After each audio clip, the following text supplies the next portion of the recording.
I'm Blind, and I just got back from E3 2019, and I'm super excited to be able to talk to you today because this will be my very first official Blind Gamer Best of E3 2019.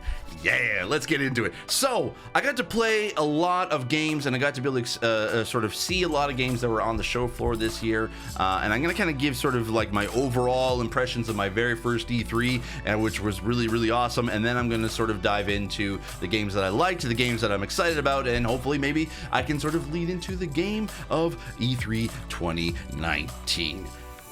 Oh my god.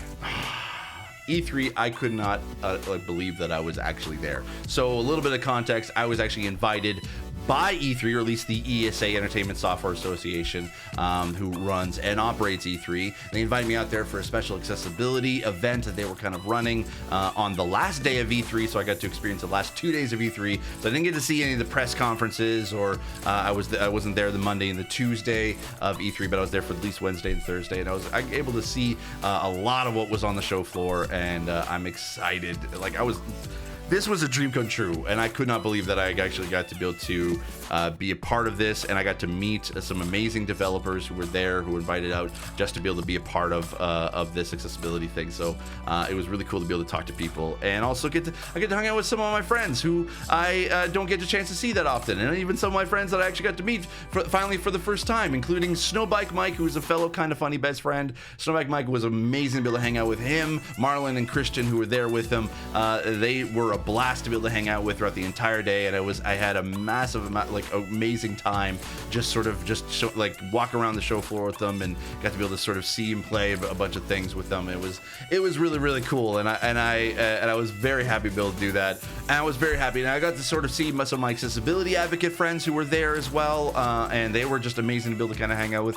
It was a blur of 2 days of just video game goodness, but I had a massive blast, and just to be there on the show floor and just be in that area was amazing. Getting to be able to just be a part of that kind of that vibe, that E3, just the energy that people were of the hype that people were experiencing at E3. It was really cool just to be a part of, and I got to see and do some cool things that I never would have thought I would have been able to do at my very first E3. So the way I'm gonna break it down to at least 3 different awards I'm gonna be giving out as my Blind Gamer Best of E3 2019. I'm gonna give an award for most impressive, most accessible, and overall best game. I have 3 different games that that will fit into each individual award. So most impressive, Final Fantasy VII Remake.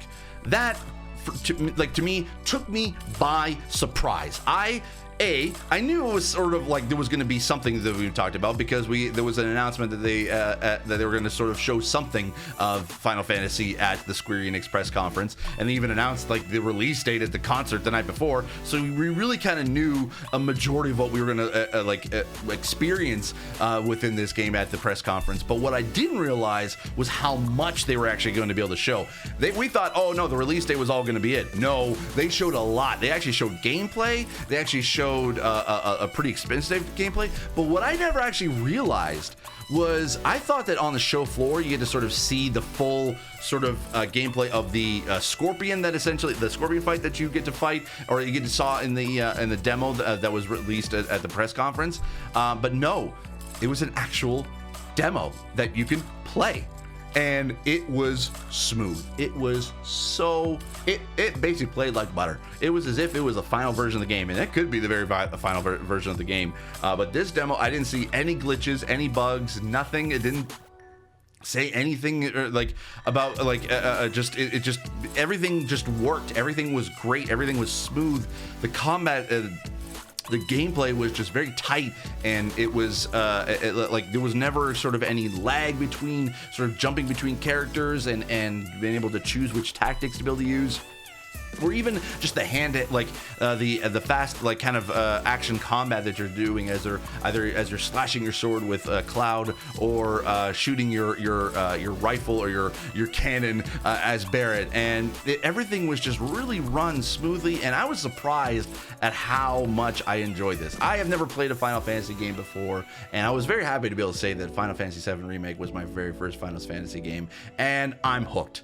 I definitely want to be able to play this game when it comes out, and I am super excited for it to finally come out in 2020. Who knows how long it'll be, whether it's going to be part 1, part 2, part 7 or 8, I don't know. The developers don't even know, so we'll see what that's going to be like. Apparently it's going to be coming out on 2 discs next year, and so then maybe just part 1 or chapter 1 of the story. I don't know. We'll see. I'm still excited to be able to play it though. So Final Fantasy VII Remake gets my Blind Gamer's most impressive game of E3 2019. Now, most accessible game of E3 2019. This I have to be able to give a little bit of a caveat. So I'm going to basically say my award for most accessible game of E3 is Watch Dogs Legion. You can tell within the demo, the gameplay demo that they showed in the press, in the Ubisoft press conference, that there was a lot of accessibility just even built in with in regards to subtitles.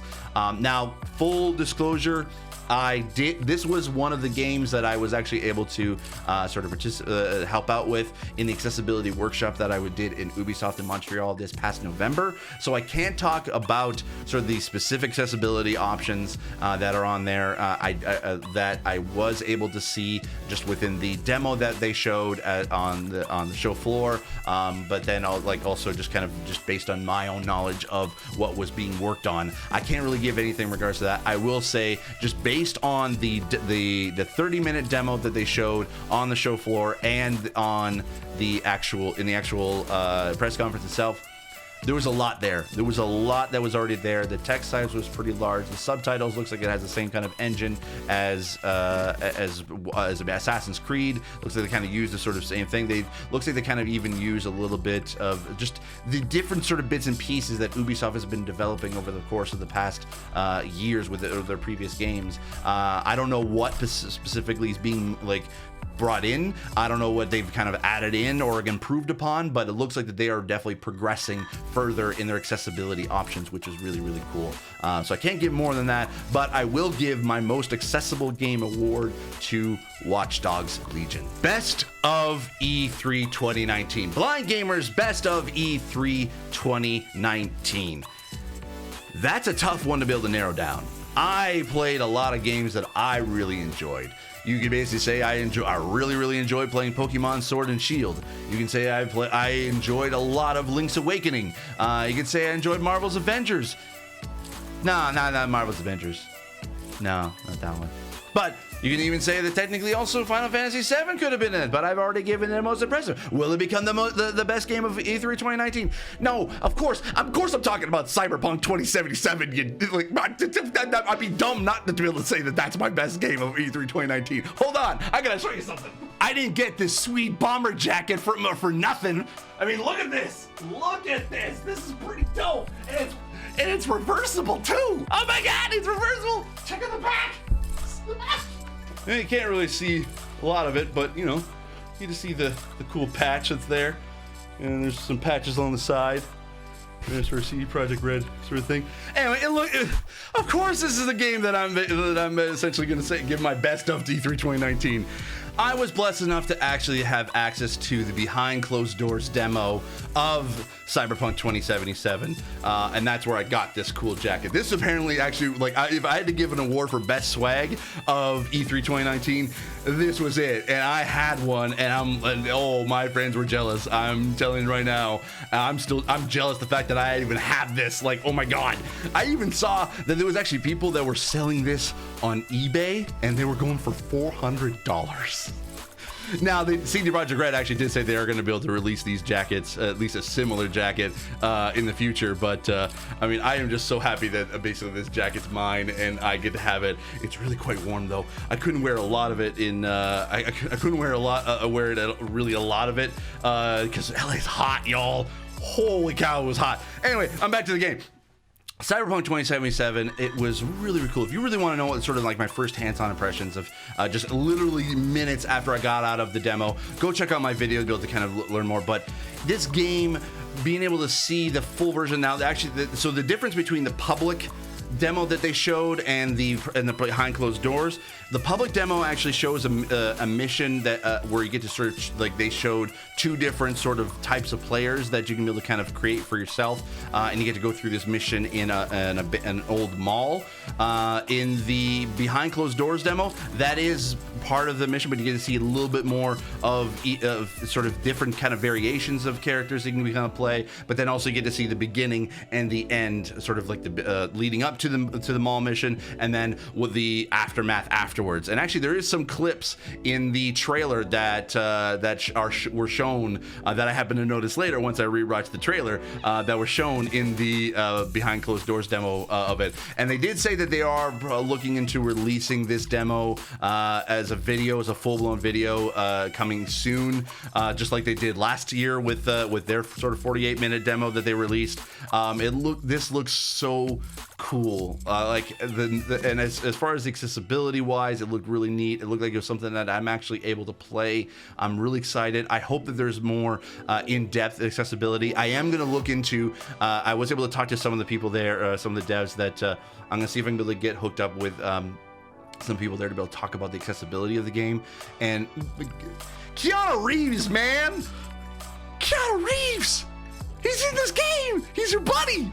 He's your companion. It was so cool. Like he's a ghost that's essentially living in your head in a microchip that you don't know why he's there, but he helps you out. And he has his own agenda, and he's trying to be able to do stuff with like within the world, and only you can see him, and you're the only one who can interact with him. But you get to have a conversation with Keanu Reeves. I don't know where or when or how that just happens, or like when he actually kind of jumps into your head or whatever. I'm assuming probably early on in the game. You don't know, but it was just the way that the system itself that like you know, the kind of, there's no classes. You can kind of choose each skill that you want to be able to play. If you literally want to go through the entire game without killing one single person, you can do that.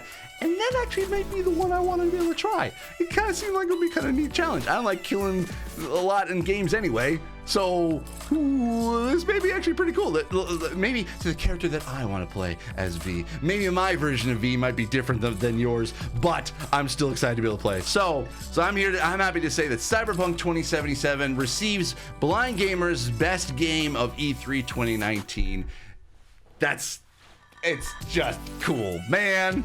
It just looks so cool. That's cool. That's cool, man. That's really neat. Anyway, that's it for me. I am so happy that I got to be able to go to E3 this year, and I really hope I get to go back next year. I had a massive blast, and there was so many things I got to see and do, and people I got to talk to and hang out with. It was amazing just to be able to kind of hang out with people and just enjoy video games, and it was so neat. This is a dream come true for me, and I'm so very happy. Thank you so much for watching. I hope you enjoyed these little mini videos of just the games I got to see and play at E3 this year. If you like these, definitely let me know in the comments. If you want to be able to see more of these kind of like quick little hands-on impressions of videos instead of just sort of like my gameplay, let's play demos. I don't know, I think I might do these. It's a little bit easier for me to be able to produce than just necessarily always the let's plays all the time and trying to be able to crank them out. So I don't know, I like this. This is kind of neat. Thank you so much for watching. Oh man. Video games are cool. I love it. Thank you so much for watching. Make sure you like, comment, and subscribe. I would really appreciate it. As always, I remain obediently yours. Bye. E3's amazing, y'all.